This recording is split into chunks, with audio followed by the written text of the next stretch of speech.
우리 하나님은 말씀으로 세상을 창조하셨고 또 말씀으로 계시하셨고 또 말씀으로 우리에게 계명을 주셨습니다. 그런데 처음에는 모두에게 다 이런 말씀을 주신 것은 아닙니다.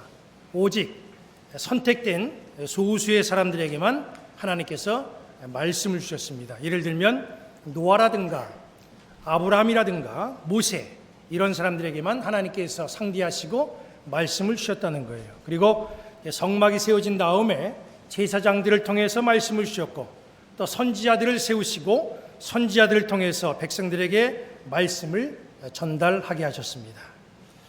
백성들은 선지자들이 읽어주는 하나님의 말씀과 또 받은 그런 계시를 전해 듣고 회개하기도 하고 또 삶의 지표를 삼기도 했습니다. 그렇기 때문에 유대교는 그 특징이 말씀의 종교다, 들음의 종교다, 그렇게 보시면 됩니다. 그런데 그 시대가 흘러가지고 그리스, 헬라 문화가 유대 지역에 유입이 됩니다. 헬라 문화는 유대 문화와 정반대의 의식을 가진 문화입니다. 시청각 문화죠. 그래서 유대 문화는 듣고 상상해보고 그리고 마음속에 머릿속에 그림을 그려보는 그런 문화가 바로 유대 문화입니다.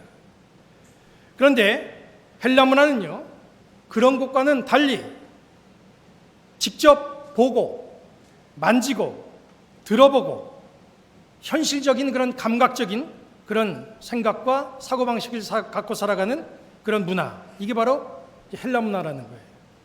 그래서 헬라 문화에는 조각품들이 많습니다. 연극을 통해서 하고자 하는 또 전하고자 하는 목적을 전합니다. 행위예술을 통해서 어떤 퍼포먼스를 통해서 할 말을 그렇게 전달하는 수단으로 삼습니다. 어떤 무시무시한 그림을 그려놓고 사람들을 통하여서 그걸 보게 해서 마음에 공포심과 경계심, 경각심을 또 갖게 합니다. 또 온화한 그림을 통해서 사람들의 마음에 평안을 주기도 하죠. 이런 문화가 바로 유대 사회에 도입이 되니까 자연히 유대교 내에서도 또 유대 문화 안에서도 영향이 미쳐지게 돼요. 그래서 헬라 문화가 유대 사회에 들어오게 된 다음에 유대 문화에는 이제 어떤 변화가 서서히 일어나기 시작했어요. 유대 사람들이 헬라 문화를 받아들이고 어떻게 바뀌었냐 하면 이제는 듣는 그런 문화보다 보는 것을 이제 더 좋아하는 그런 모습으로, 그런 문화로 바뀌게 됐다는 거예요. 말씀보다 표적을 더 좋아하는 거예요. 듣는 것보다 만지는 것을 더 선호하게 됐다는 것이죠. 문화가 사회에 미치는 영향은 대단히 큽니다.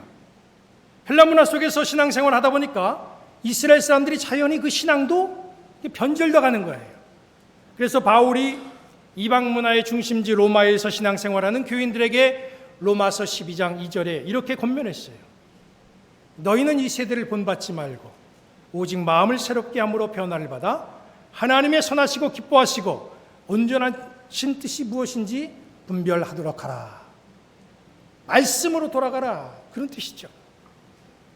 유대인들은 헬라 문화를 접하면서 말씀보다는 표적, 기적, 기사들 이런 것들을 더 관심을 갖고 거기에 몰두하게 됐어요.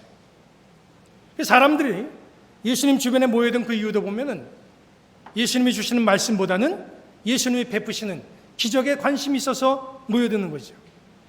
요한복음 3장에도 보면 유대 관원 니고데모가 나옵니다. 그 니고데모가 밤중에 몰래 예수님을 찾아오지요. 그 찾아온 이유는 예수님이 행하시는 기적에 대한 호기심, 궁금증 때문에 밤중에 예수님을 찾아갔던 거예요. 사람들은 예수님이 예루살렘 성에 입성하실 때에 호산나 외쳤어요. 이제 구원하소서 외쳤습니다. 그렇게 외친 이유는 예수님이 베푸시는 기적에 매력을 느꼈기 때문에 그런 거예요. 예수님이 겟세마네에서 붙잡히신 이후에 백성들은 더 이상 예수님으로부터 기적을 볼 수 없었어요. 예수님에게는 아무런 표징이 나타나지 않았어요. 그러니까 자연히 백성들이 예수님을 따르지 않고 그리고 예수님과 거리를 둘 뿐만 아니라 멀리 사라지는 그런 문제가 발생됐다는 거예요. 그만큼 유대인들의 신앙 속에는 이 기적의 문제가 깊이 마음속 속에 자리하고 있다는 것이죠. 오늘 본문에도 유대인들이 관심을 가질 만한 놀라운 기적적인 현상이 나타납니다. 베드로와 요한과 야고보와 요한은 지금까지 보았던 기적과는 정말 비교할 수 없는 놀라운 현상을 이 높은 산 위에서 경험하고 있어요. 예수님의 제자들은 그동안 예수님의 행하시는 기적을 참 많이 봐왔습니다. 그런데 본문 보니까 제자들이 얼마나 신기한 걸 봤는지 산 위에다가 초막을 짓고 그냥 여기서 삽시다 이렇게 얘기를 합니다.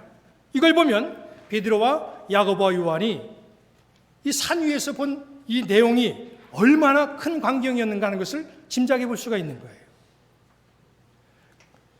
베드로와 야고보와 요한이 본 산 위에서의 기적적인 그 광경, 그것은 2절에 나와 있습니다. 2절 말씀 보니까 그들 앞에서 변형되사 그 얼굴이 해같이 빛나며 옷이 빛과 같이 휘어졌더라 그랬습니다. 예수님이 높은 산 위에서 변화가 되셨는데 그 변화된 그 얼굴, 그 모습이 해같이 빛났다고 그랬어요. 마가복음 9장 3절에는 더 구체적으로 말씀을 표현합니다. 거기 말씀 보니까 이렇게 돼 있어요. 그것이 광채가 나며 세상에서 빨래하는 자가 그렇게 희게 할 수 없을 만큼 휘어졌더라. 예수님의 얼굴이 해같이 빛나고 예수님이 입으신 옷은 하얗게 광채가 났다. 그렇게 증언하는 거예요. 이 놀라운 광경을 본 베드로는 자기의 감정을 그대로 여기 4절 말씀에 표현합니다. 4절 말씀 보니까 이렇게 돼 있어요. 주여 우리가 여기 있는 것이 좋사오니 만일 주께서 원하시면 내가 여기서 초막 셋을 짓되 하나는 주님을 위하여 하나는 모세를 위하여 하나는 엘리야를 위하여 하리이다. 복음서를 보면 어떤 사건 앞에서 이 베드로는 아주 즉흥적이고 그리고 감정적이고 솔직한 행동을 많이 나타내는 것을 볼 수가 있어요. 마태복음 14장 28절 말씀 보면 베드로가 물 위를 걸어오시는 예수님을 보고 말했지요. 오시는 분이 만일 주님이시라고 한다면 나로 명하여서 물 위로 오라고 하소서. 그때 예수님이 오라 하시니까 베드로가 물 위를 걸어가는 그런 일이 있었습니다. 마태복음 15장에 보면 예수님이 비유를 들어서 말씀을 주시는 그 내용들이 나와 있습니다. 예수님이 왜 비유를 들어서 말씀을 주십니까? 비유라고 하는 것은 그냥 원래 얘기를 하면 잘 이해하기가 힘드니까 좀 알아듣기 쉽게 하기 위해서 풀어서 설명하기 위해서 비유를 드는 거예요. 예수님은 하나님의 말씀을 좀 쉽게 설명한다는 취지에서 비유로 자꾸 예수님에게 그 제자들에게 말씀을 주셨어요. 그런데 예수님의 제자들에게 열심히 비유를 통해서 말씀을 주시는데 제자들이 이해를 못하는 거예요. 말씀을 쉽게 풀어서 설명하자고 비유로 얘기했는데 그 비유를 이해하지 못하면 어떻게 되는 겁니까? 대책이 없는 거죠. 문제는 제자들이 비유로 말씀하시는 그 예수님의 말씀 듣고 하나도 이해하지 못하면서 예수님이 모른다고 하면 핀잔 줄까 봐 체면 때문에 그냥 다 가만히 있는 거예요. 모두가 다 가만히 있는데 베드로는 나서서 말하죠. 마태복음 15장 15절 말씀 보니까 베드로가 대답하여 이르되 이 비유를 우리에게 설명하여 주옵소서. 말씀을 설명하기 위해서 비유를 얘기했는데 그 비유를 설명해 달라는 거예요. 예수님이 쉽게 설명하느라고 비유를 말씀해 주셨는데 나는 무슨 소리인지 하나도 못 알아듣겠습니다. 베드로가 이런 얘기를 하는 거예요. 베드로가 이 말을 한 다음에 제자들은 예수님으로부터 소리를 듣습니다. 너희들이 아직도 깨달음이 없느냐? 이런 핀잔을 듣죠. 베드로는 그런 핀잔 들을 것이 뻔했어요. 내가 이런 얘기하면 그 비유도 못 들으냐? 예, 주님이 그렇게 분명히 말씀하실 것 뻔하지만 아니 솔직히 모르는 걸 모른다고 난 얘기해야지. 내가 어떻게 모르는데도 가만히 있냐? 이게 바로 베드로의 마음이라는 거죠. 이게 바로 베드로가 가진 성격이라는 거예요. 베드로는 가식적인 게 없어요. 숨기는 게 없어요. 그의 감정대로 다 행동합니다. 그러다 보니까 이 실수를 많이 해요. 그래서 후회할 때도 많이 있습니다. 예수님이 제자들을 모아놓고 십자가에 달려 돌아가시기 전에 겟세마네 동산에서 잡히시기 전에 마지막 만찬을 하시죠. 그때 뭐라고 말씀하십니까? 제자들에게 너희는 모두가 다 나를 버린다. 그렇게 말씀을 합니다. 그 말을 들은 베드로가 또 나서죠. 다른 사람들은 다 주님을 버린다고 할지라도 나는 절대 주님을 버리지 않습니다.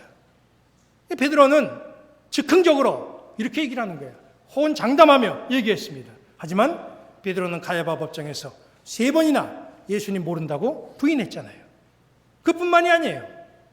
요한복음 18장 10절 말씀 보니까 예수님이 겟세마네에서 잡히실 때에 칼을 빼가지고 휘두르다가 대제사장의 종의 귀를 자르는 그런 일을 이 베드로가 행합니다. 이런 모습을 보면은 이게 베드로가 그냥 충동적이고 아주 욱하는 그런 성질이 있다 하는 것을 우리가 잘 알 수가 있어요. 그래서 복음서에서 보여지는 이 베드로의 모습을 보면 이 사람은 무슨 품격이 있는 그런 아주 특별한 인격체가 아니라 그냥 그 어디서나 쉽게 볼 수 있는 그냥 평범한 보통 사람이다 하는 것을 우리가 알 수가 있죠. 우리가 성경에 나와 있는 인물 가운데 바울 그러면 이 사람은 우리가 감히 범접할 수 없는 그런 사람이다. 바울의 살아온 인생을 보면은 이 사람 정말 특별한 사람이다. 나는 절대로 그렇게 할 수가 없다. 아마 우리는 다 그렇게 바울을 생각할 때에 부담스러운 신앙의 마음을 가질 거예요. 근데 베드로는 달라요. 베드로 생각하면 이 사람은 뭐 나하고 별 다를 바가 없지. 이게 편하게 생각할 수 있는 사람이 베드로라는 거지요. 이런 베드로가 높은 산 위에서 신기한 광경을 본 거예요.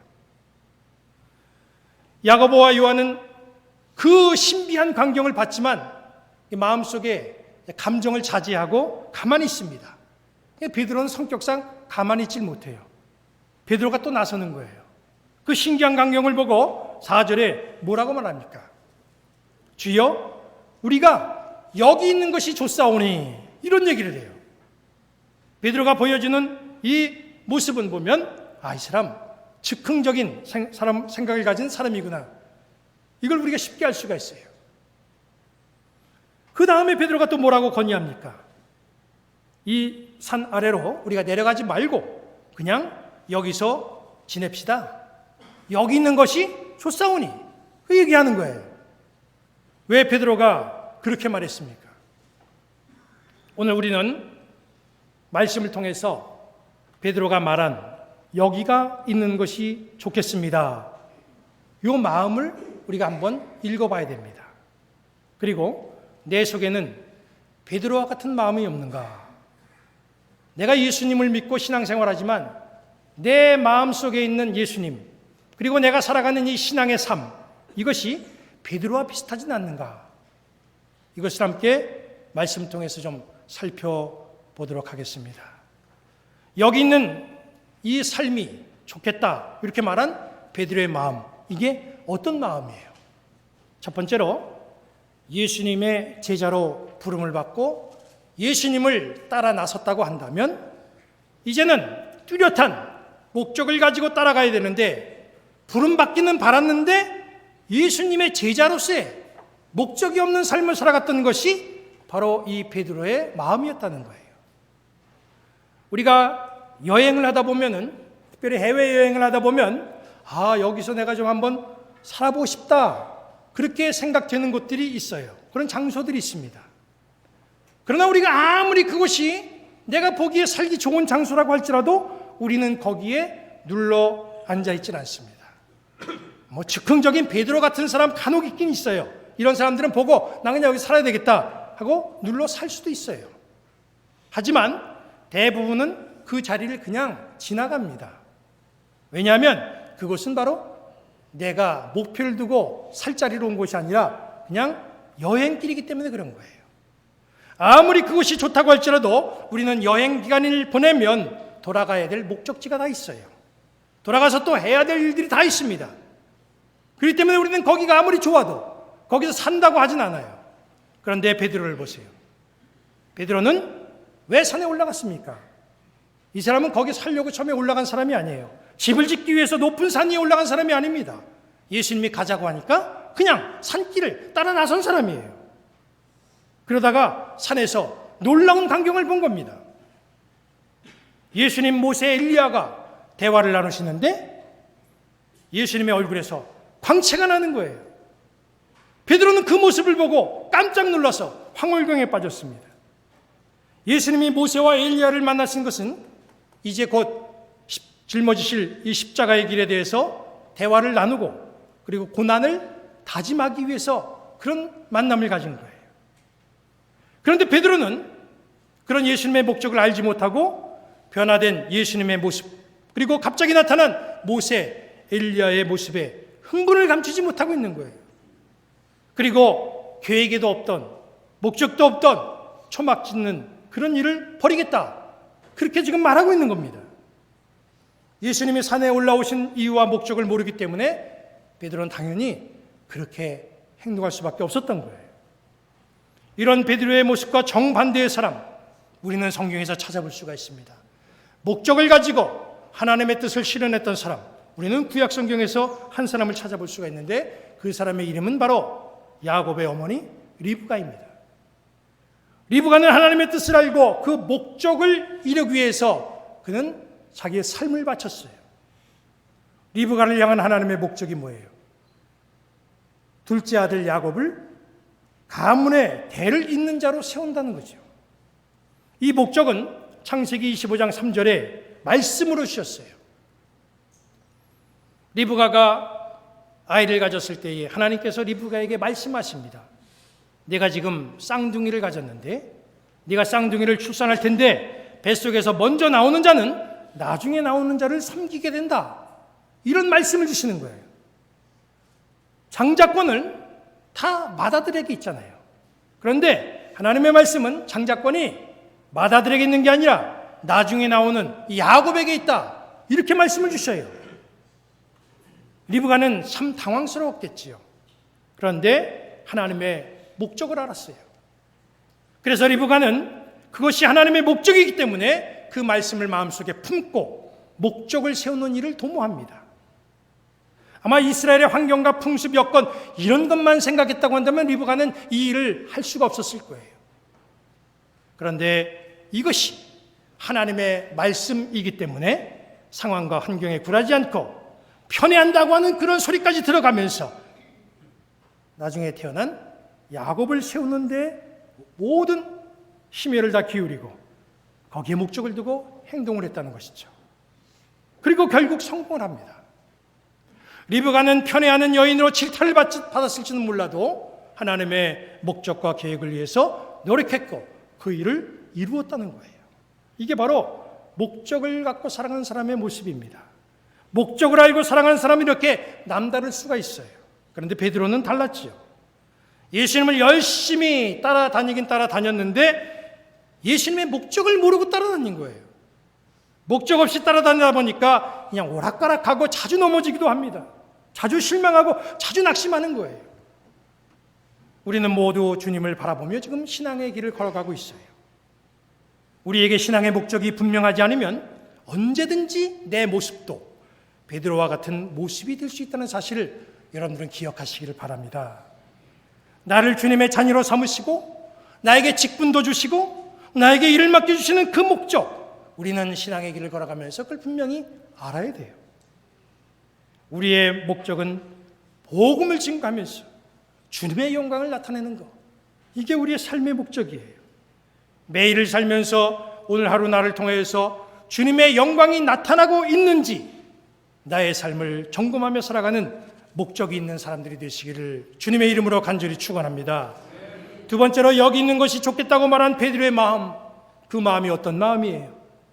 높은 산 위를 도피처로 삼겠다는 마음입니다.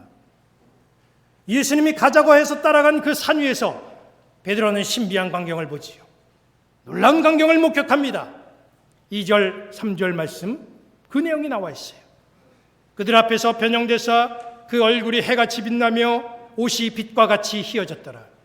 그때 모세와 엘리야가 예수와 더불어 말하는 것이 그들에게 보이거늘 그랬습니다. 높은 산 위에서 예수님의 모습이 변화된 모습, 이것이 보여졌어요. 이 상황 때문에 사람들은 이 높은 산을 변화산이다 그렇게도 얘기합니다. 그러나 우리가 알아야 될 것은 산이 변화된 게 아니에요. 변화산이 아니라 예수님이 변화하신 산, 이래야 맞는 거죠. 이 높은 산에서 이런 신비한 일이 일어난 것은 예수님의 사역 목적 때문에 잠시 동안 일시적으로 진행된 현상, 이 내용이지, 거기 올라간 그 높은 산 그 자체는 별로 신비로운 것은 아니에요. 예수님이 그곳에 계시기 때문에 그 환경이 빛나는 것이지, 예수님이 계시지 않는다고 한다면 그 산은 뭐 저기 있는 계양산이나 저 연수동에 있는 청량산이나 아무런 다를 바가 없는 거예요. 그런데 베드로는 산이라고 하는 장소에 의미를 뒀어요.